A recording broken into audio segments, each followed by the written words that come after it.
So forgiveness is not about taking an action. It is not about this personhood, this self, this me, letting the other off the hook. It's not about waving a magic wand and saying, I forgive you because I have the power now, or the superiority, or the magnanimity now to do that.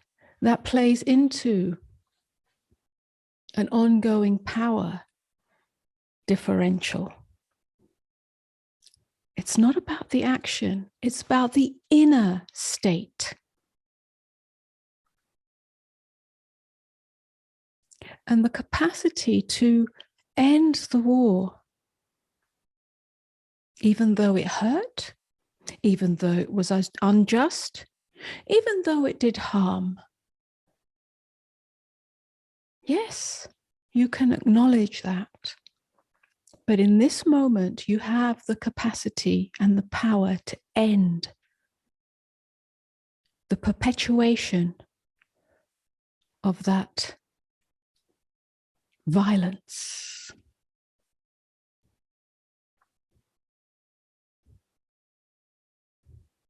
Right here. And that's the power of forgiveness. It's not to do with you and the other. It's not to do with subject and object. The relationship between subject and object, who did what to whom, how much it hurt, how much you suffered, and so on, of course, is part of the human experience. So we're not denying that. It's not to be denied. It's not to be suppressed. It's to be recognized or met. But it can't be met from the clenchedness. That's a false meeting, an incomplete meeting. It could only be met in the openness, in the deepest acceptance. And in that, there is also in this moment a letting be. It happened. That fact cannot be erased. But here is the power. In this moment, that which is open, that which is good, that which is true in you remains. That has not been harmed. That has not been taken away from you. Nothing and no one and no experience can take this from you, this beingness. And this beingness has a quietness in it. This is the power of forgiveness. It ends all division and stops perpetuating violence into the future. It ends the victim identity. Yes, at the time, perhaps, and maybe, of course, there's a perpetrator and a victim.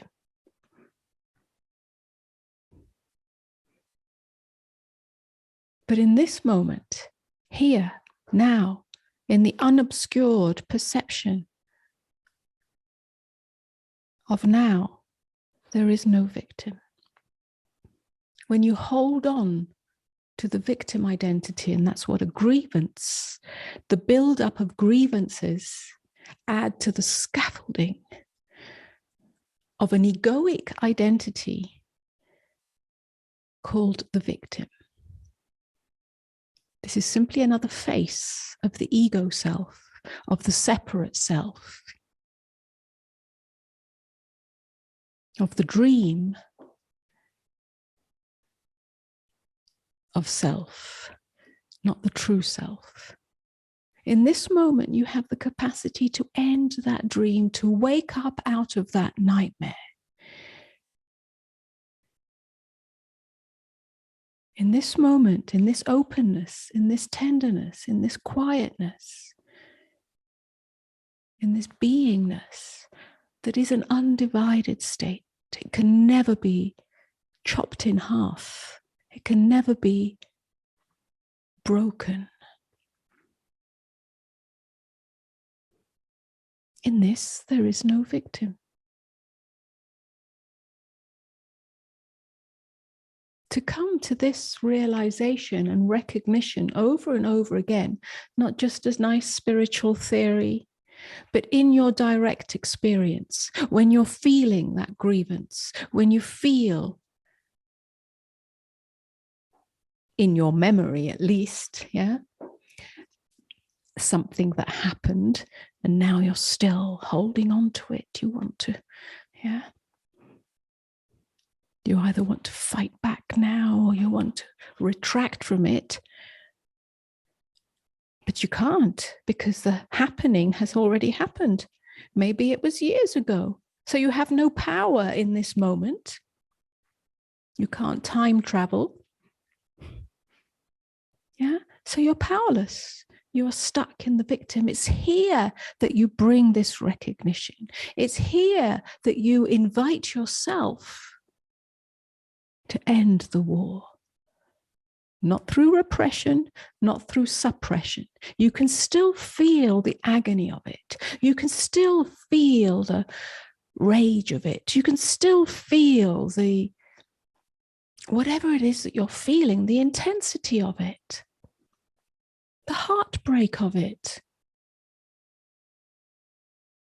Whether it was a parent that hurt us emotionally, psychologically, or physically.